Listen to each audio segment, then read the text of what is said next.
does not make sense that Africa can have so many resources, yet Africa still languishes in poverty. We have banks that we don't own. We have education systems that we don't own. We have curriculums that we never wrote. We have political parties that don't service our own interest as people. We have passports. They don't give us access to other countries. They have access to our countries. We don't have access into their own countries. And that's supposed to be democracy. They have embassies in our own countries, and yet they put the same countries in sanctions. What sort of a system are we talking about if we are to be addressing the issues of African democracy? African democracy is a crippled child who is sitting on a wheelchair, a paraplegic wheelchair. In as much as our countries are claimed to be democratic, they are not free at all. Our economies are ruled by the West. Our education is ruled by the West. Our medicine is given by the West. Our diseases are managed by the West. Our populations are managed by the West. Our technologies are imposed on us by the West. So which part of us can you say is democracy? The same countries, they sponsor a government, they sponsor a surrogate government, the government gets into power. After they're in power, then you put the same government in sanctions again. What do they want from us? These colonizers, what do they want from us? You wanted our gold, we took it. You wanted diamonds, you took it. You want our children and our body parts? You're harvesting. Africa is a harvesting ground of livers and kidneys and hearts. What do you want from us as a people? You took our art. You took our kings. Destroyed our civilization. Up to now, 400 years later, the colonizer is still watching to see how much more he can get away and harvest and pull and rape and take away from the African people. And all this comes under a big umbrella.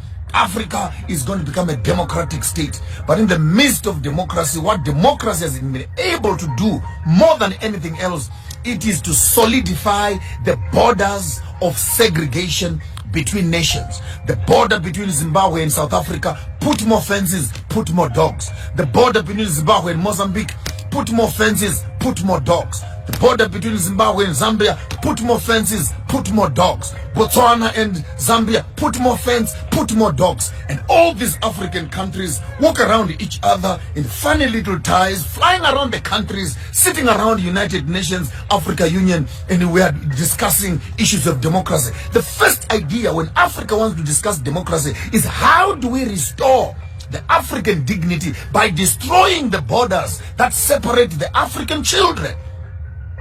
My grandmother is Shangaan, Mozambique, on my father's side. My grandmother is Venda, on my mother's side. My father is Karanga, and my grandfather on my mother's side is Ndebele. So how can you put a border and a passport for me, that for me to go and see my grandmother's houses in Mozambique, I need a passport. To go and see my grandmother in South Africa, I need a passport. I must go to Pretoria first, go to Harare. I can cross the river, the Limpopo River. And this is the form of the democratic Africa that our leaders are constipated with. I'll spill the beans as loud as clear. African democracy identifies a few educated, parodic Africans who become political parties. And they talk in cahoots with the funders, the colonizers. They walk into power not to help the African people, but to look after themselves and maintain the system for the colonizer. So you walk up to me and tell me right now, South Africa is free. We still don't have the Reserve Bank in our hands 25 years later. All the insurance policy companies are white. Black people, we only run funeral parlors and taxis. That's all black people own. Funeral parlors and taxis. Insurance companies are in the hands of the colonizer. The banks are in the hands of the colonizer. Manufacturing industries are in the hands of the colonizers. The pharmaceuticals are in the hands of the colonizers. Medicine, clothing in the hands of the colonizers. Technology in the hands of the colonizers. Small little black boys who graduate from universities and black girls, all they do is to work for people who are putting on shorts. Uneducated, some of them, by the way. They have inherited wealth from their own fathers and they run these countries. And that is supposed to be democracy. In fact, democracy says don't disturb the status quo. Don't tamper with the financial market of the country. Because if you tamper with the finances of the country, your country is going to become unbankable. Your country is going to go down. The economy is going to go down. Hell no. Whose economy? Show me one black person who has money. Show me one black person who owns an industry. Show me one black person who owns a pharmaceutical company, who owns a manufacturing industry. You'll be shocked to discover we are still slaves and servants working for the colonial system. Take note, I'm not insulting any political party, but I want to insult their insensitivity that they walk around and campaign.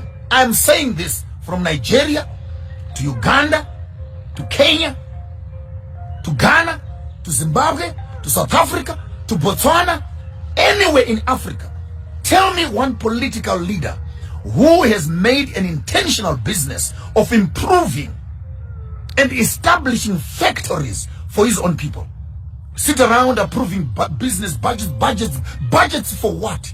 Just take that money, open industries, take that money, open up mines, take that money, open up agricultural farms, have food for your people, employment for your people. How complicated can that be? The model to follow is Dubai. Look at Emirates. They have nothing. All national fund. Use the national fund to make Dubai a capital city of industry for the whole world. Here we are in Africa. We have cocoa, we have bananas, we have coal, we have platinum, we have diamonds, we have oil, we have weather, we have tourism, we have everything. But in the midst of all these resources, our African people are still languishing in poverty. Can I ask you, the intelligent ones, what is the problem of Africa? What is the problem? We have the resources, we have the universities, we have the education, we have the skills. What is the problem? The problem is we are trained to maintain a system that does not benefit us. We go to school to learn to maintain that system. We train our children to look after the system. Our political system has no will at all to empower the local people. It has no will. There's no political party that wants to remove bread from the mouth of the white man. That's a fact. Because all these political leaders are eating with the colonizer. So how can you destabilize a system that is giving you food? So it's a typical state where Uncle Tom kind of boys who now are being told you are not like them, you are a better black than them. Please, you can eat here, you can sign here, you can own this also and that, and before you notice it, 5 years, 10 years later, our political leaders have just become rubber stamps in government for pushing a European colonized agenda. I'm still looking for a country that will take its own resources and improve its own infrastructure. I challenge all the African political heads across Africa. Go to Dubai, not to shop. Go and study. Go and study how a place that has nothing has been able to change its course from a desert to a capital city of shopping in the world. Go there and study. Many of you who are here always insulting me about Christianity. Some of the most prosperous countries in the world are non-Christian at all. Look at China. Look at India. They are succeeding. Do they even believe in Jesus? So stop making economic issues religious issues. We need to start looking at politics and these political issues head on and look for real solutions.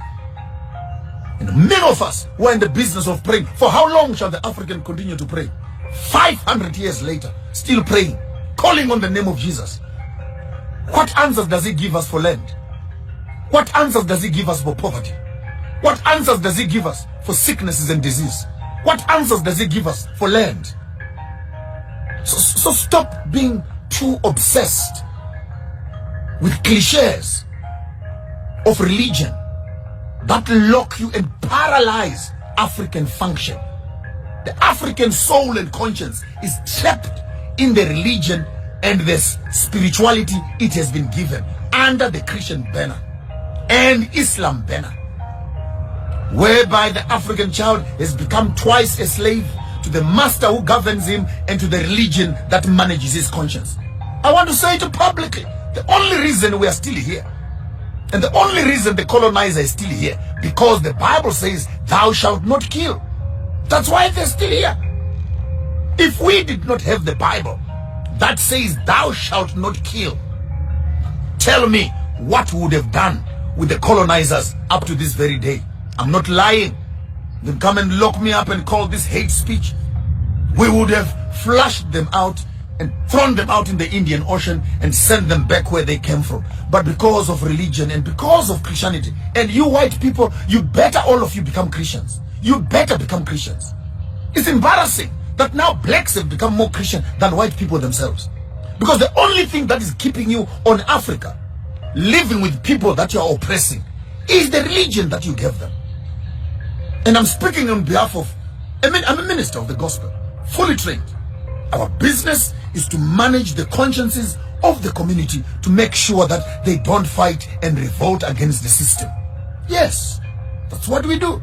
We teach the people how to dress, how to treat Mulungu, how to look for jobs, and how to become yes boss, yes boss, yes boss, and how to work together. And at the end of the day, the system we have been given is not there for the liberation of the African people. I challenge the political systems, challenge EFF, challenge ZANU-PF, I challenge ANC, I challenge all the political parties, wherever you are.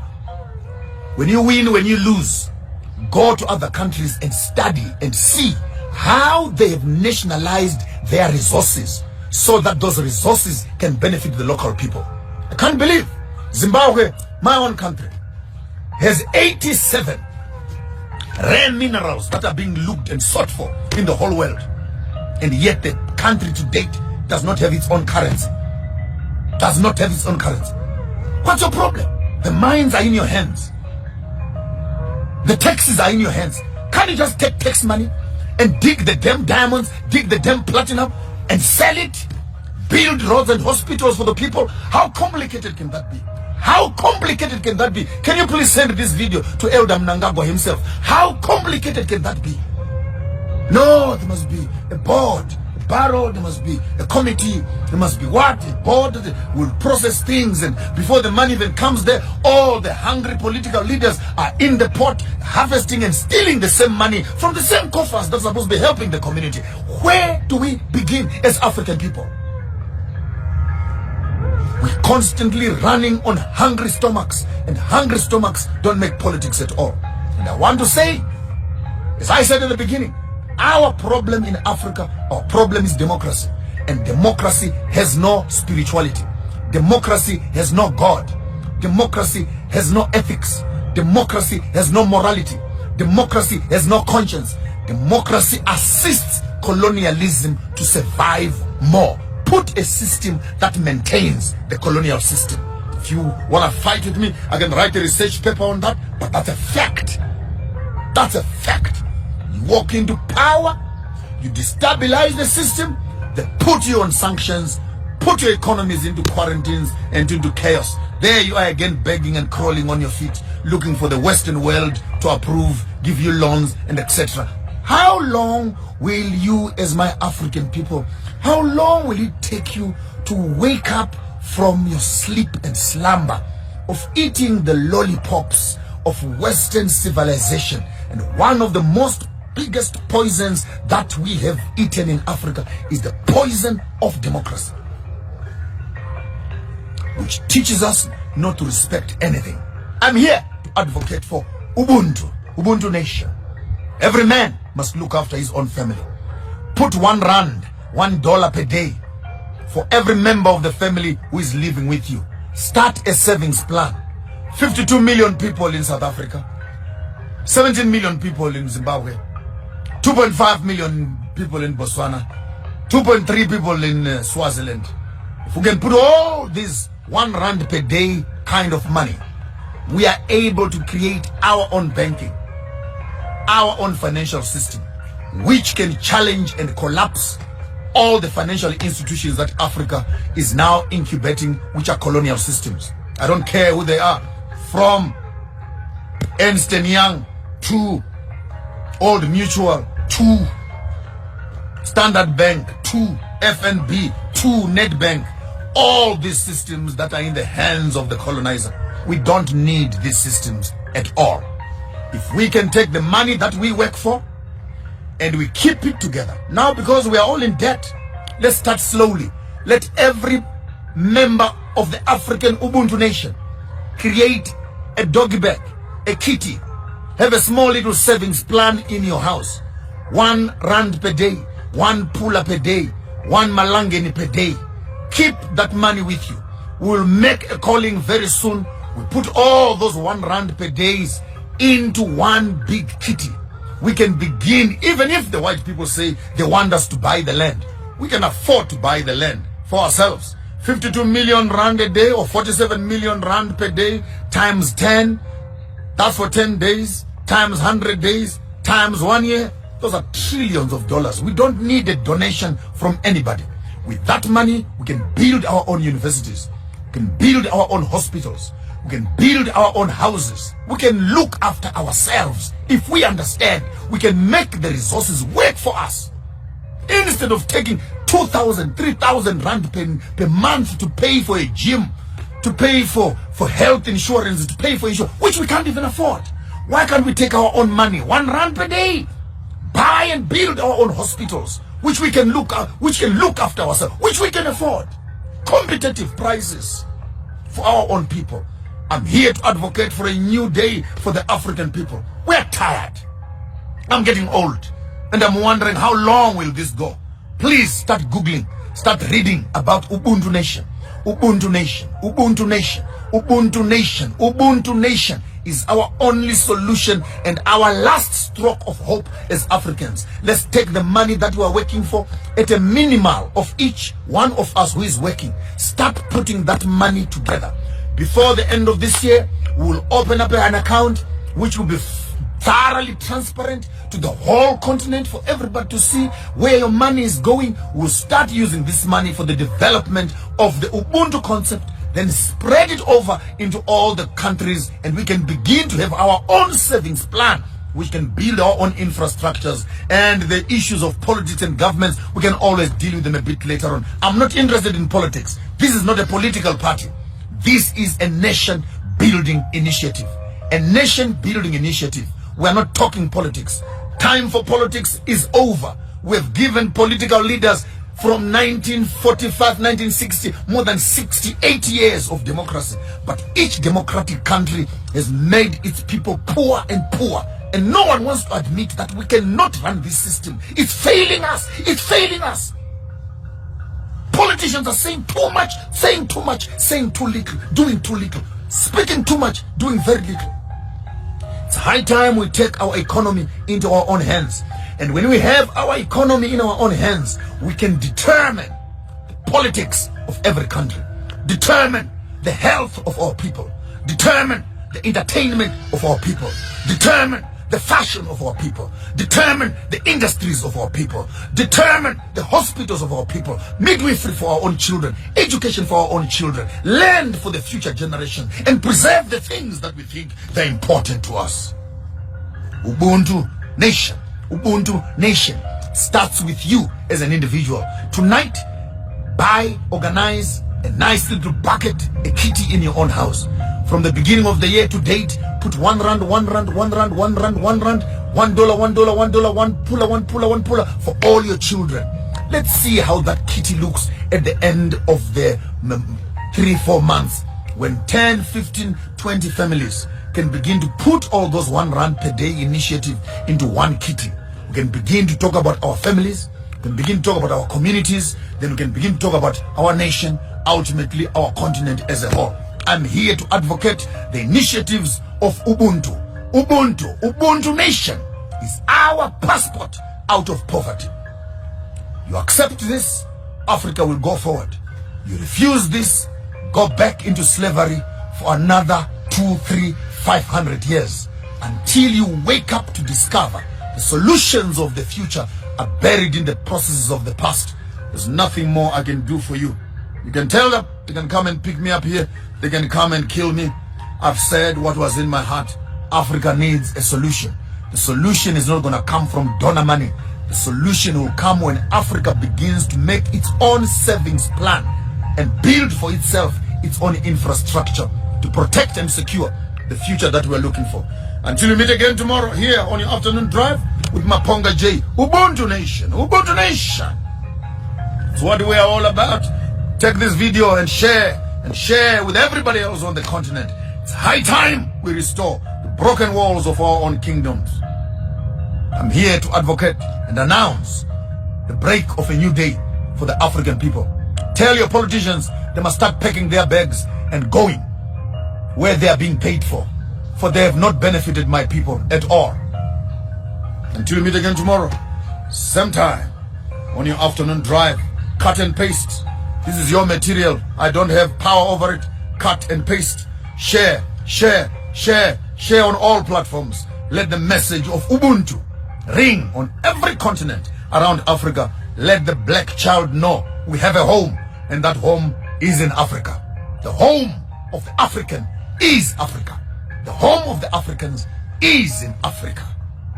Yours truly, Maponga J. Chigaramboko, Garmashamba Huda, Shira Nawana Wanji. Makumbomana, Mwisendewe Shan. So say we don't meet.